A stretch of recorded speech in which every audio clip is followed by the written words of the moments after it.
How to lift subject from iPhone photo, or how can you remove background with the Photo App Cutout feature.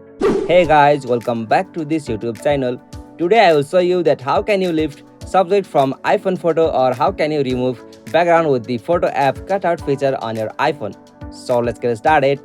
On this process, at first you'll have to open the application Photos on your iPhone.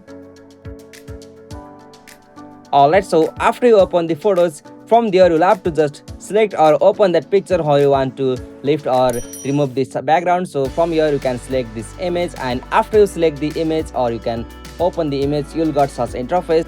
So from here you'll have to just tap and hold that picture what you want to lift. Alright, so after you tap and hold that picture, you'll be able to see such interface. So from this glowing aura on that picture, you can easily copy that picture's object. So from here tap on copy, and now from here you can easily paste this image or object to any platform. So like you can paste it on any social media, or you can also upload it on your notes. So simply I'm opening here note.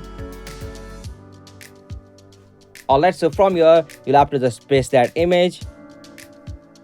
Alright, so as you can see, I have successfully pasted that image with the object without the background. So on the other hand, you can also go with the options like drag. So for that you'll have to just tap and hold that image, and you'll have to just drag this image where you want to move it. So you can, as usual, close this screen from here, and you can also open any platform here. So again I will open something note here.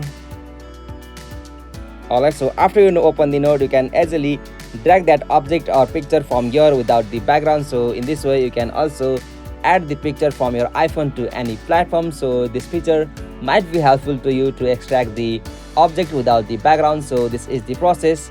If you found this video helpful to you, please don't forget to subscribe our YouTube channel for more quick and short tutorial like this.